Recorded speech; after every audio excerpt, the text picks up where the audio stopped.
Hello, everybody. Good evening, good evening, good evening. Thank you all for this fantastic student convention. We thank our speakers, we thank our sponsors, we thank UT, and we thank all of you because this would not have been possible without you. I'm Zanelle October. I'm the Vice President of Network Advancement here at ACS. Woo! I am so privileged to oversee the work of all of our chapters, both student and lawyer chapters throughout the country. And very inspired. I know you are supposed to be inspired by this, but I too am inspired. In fact, we're all going to quit and become voting rights advocates. Very, very lucky to work with all of you, and very pleased to have so many amazing speakers with us. And standing next to me is one of those, Wendy Davis. Doesn't quite need an introduction, right? We all bought the pink sneakers. We all say rock on. So you know what? You're not here to see me. I'm going to just have Wendy Davis come up. Thank you all so much. It really is a delight to be with you. And I meant what I said earlier in the room. Looking at all of your eager, obviously very intelligent faces, and each and every one of you I know is not only desiring of doing something really wonderful and important, but I know that you're going to do that because you obviously are motivated enough to come and spend a Saturday and your Friday night listening and talking about these issues. It's not for the faint of heart working in the voter protection arena and the voter rights arena, but it truly is the most important work that can be done because everything else, as I said earlier, comes behind it. Absolutely everything. In my state, obviously, we have suffered some real blows in terms of making sure that people's individual rights are respected. And it seems to be done in a way that has absolute disregard for the impact that it will have on people's day-to-day lives. And that disregard comes from the ability to feel immune to voter accountability.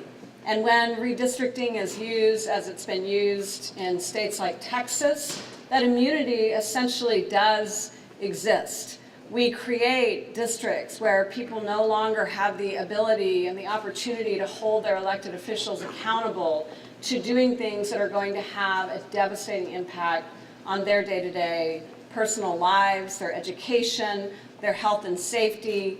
And that's why the work that I hope you all are interested in doing is so very, very important.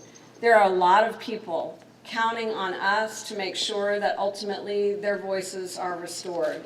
It is my hope that as many high school students and not so young people around our state watch the movie Selma and are reminded of the incredible courage, the absolute loss of life and injury that occurred to stand and fight to make sure that that most precious right is reserved and protected. But what I hope people will understand in seeing it is that that right that was protected and preserved through the actions of so many people who came before us, it's an obligation to us to make sure that we exercise it on behalf of all that came before us and all that will come after this. And you all, of course, are going to be an incredibly important part of that. I know that you are strong and brave people, and you're going to do incredible things. You inspire me, and I'm really so excited that I had an opportunity to be with you today. Before I go, I want to make sure and point out a very important voter protection project that's happening here in Texas.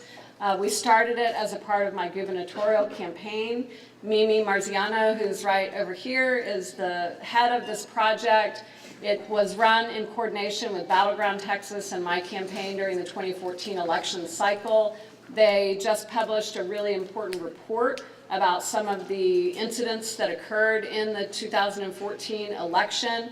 And as we talked about in the room earlier, making sure that you have good facts to buttress the cases that you are going to bring in court is absolutely essential. I know that Mimi would love your help, so if any of you are Texans or plan on being a part of Texas going forward, I hope that you'll talk to her. I know she's looking for an intern or two this summer. And the work that you will be doing will be so important. It is slow, steady work. And you asked the question earlier about how do you maintain optimism in the face of it. And I think the panel answered that question really well.